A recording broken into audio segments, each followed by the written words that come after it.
কলকাতা টিভির সকল দর্শককে বর্ধমানবাসী এবং তার সাথে সাথে আমার তরফ থেকে ষষ্ঠীর অনেক অনেক শুভেচ্ছা। আমি এই মুহূর্তে রয়েছি জামালপুর, পূর্ব বর্ধমানের জামালপুরের নেতাজি অ্যাথলেটিক্স ক্লাবে এবং দেখতে পাওয়া যাচ্ছে নেতাজি অ্যাথলেটিক্স ক্লাব তারা কিন্তু এবছর তাদের যে থিমের ভাবনা চিন্তা সেটা হচ্ছে রাজস্থানী কালচার। মূলত রাজস্থানীর যে বাড়ি বা যে কালচারগুলো রাজস্থানে মূলত থাকে সেই কালচার নেই, কিন্তু তাদের এবছর থিমের ভাবনা চিন্তা গোটা প্যান্ডেল জুড়েই কিন্তু রাজস্থানী কালচার।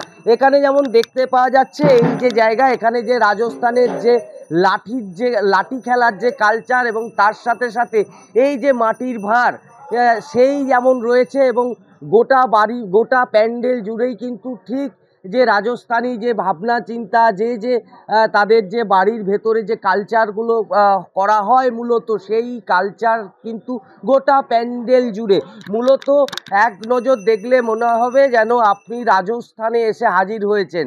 প্যান্ডেলের বাইরে যেমন রয়েছে উট রাখা রয়েছে রাজস্থানের সেই যে জায়গা মরুভূমি ভেতরে যে উট সেটা যেমন রাখা হয়েছে এবং এই যে যেখানে দেবীর আরাধনা চলছে সেখানে কিন্তু প্যান্ডেলের ভেতরেও কিন্তু দুর্গার মূর্তি, সেই মূর্তিতেও কিন্তু রাজস্থানী ছাপ। আমি একটু আমার ক্যামেরা পার্সনকে বলবো এই যে রাজস্থানী ছাপ কিভাবে রয়েছে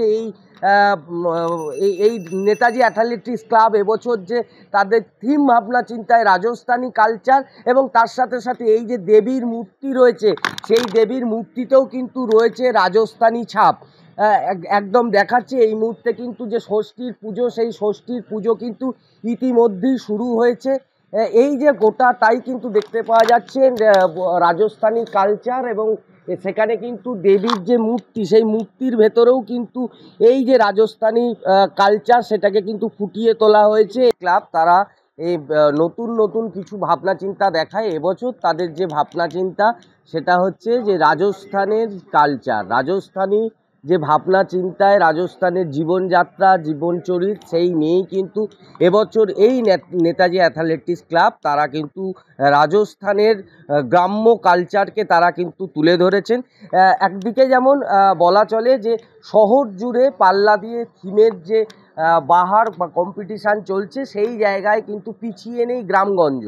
জামালপুরেও কিন্তু দেখতে পাওয়া যাচ্ছে এই যে থিমের যে বাহার সেটা কিন্তু শহরের ন্যায় গ্রামেও কিন্তু পাল্লা দিয়ে চলছে। এই যে কম্পিটিশান সেই কম্পিটিশানে কিন্তু রাজ্যের মুখ্যমন্ত্রী 1,10,000 টাকা করে প্রত্যেকটি ক্লাবগুলিকে অনুদান দিচ্ছে, আর সেই অনুদানের টাকায় কিন্তু প্রতি বছর নতুনভাবে নতুন রূপে সাজিয়ে তুলছে ক্লাবগুলি। সেখানে কিন্তু দেখতে পাওয়া যাচ্ছে যে পূর্ব বর্ধমানের যে জামালপুর, সেই জামালপুরের নেতাজি অ্যাথলেটিক্স ক্লাব তারা কিন্তু এবছর রাজস্থানের যে গ্রাম্য কালচার সেই গ্রাম্য কালচারকেই ফুটিয়ে চলেছে। যেমন প্যান্ডেলের বাইরেও রাজস্থানের বিভিন্ন জীবনযাত্রার যে রয়েছে সেগুলি কিন্তু যেমন বাইরে রাখা হয়েছে, প্যান্ডেল জুড়েও কিন্তু দেখতে পাওয়া যাচ্ছে ঠিক রাজস্থানের যে কালচার গ্রাম্য কালচার সেটাকে কিন্তু প্যান্ডেল জুড়েও কিন্তু রাখা হয়েছে। আমি একটু বাইরেটা দেখাবো।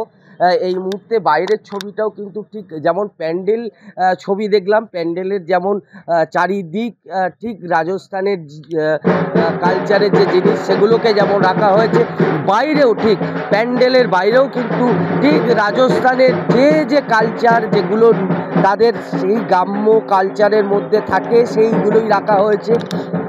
বোঝানো হচ্ছে যে মরুভূমি রয়েছে সেখানে কিন্তু উটকে নিয়ে একজন যাচ্ছেন এমনটাই রাখা হয়েছে এবং তার সাথে সাথে বাইরেতে সেলফি স্ট্যান্ড করে রাখা হয়েছে, কেননা প্রতি বছর এই যে মণ্ডপ সেই মণ্ডপ দেখার জন্য বাইরে থেকে মানুষ সমাগম করেন এবং এই যে প্রতি বছর নেতাজি অ্যাথলেটিক্স ক্লাব তারা নতুনত্ব কিছু দেখানোর চেষ্টা করে আর সেখানেই কিন্তু মানুষের ঢল নামে। তাই সাধারণ মানুষ সুষ্ঠুভাবে যাতে এসে এই পুজো মণ্ডপ পরিদর্শন করতে পারে সেদিকেও যেমন ক্লাব কর্তারা দেখছেন, প্রশাসনের আধিকারিকরা দেখছেন, গোটা এলাকা জুড়েই কিন্তু দেখতে পাওয়া যাচ্ছে যে সবটাই কিন্তু নতুনত্ব। এবছর তাদের ভাবনা চিন্তা মরুভূমির টোটাল বৈচিত্র্য সেটাকে তুলে ধরার চেষ্টা করছে, রাজস্থানী কালচার এবং রাজস্থানের জীবনযাত্রা গ্রাম্য জীবনযাত্রাকে তারা তুলে ধরছে।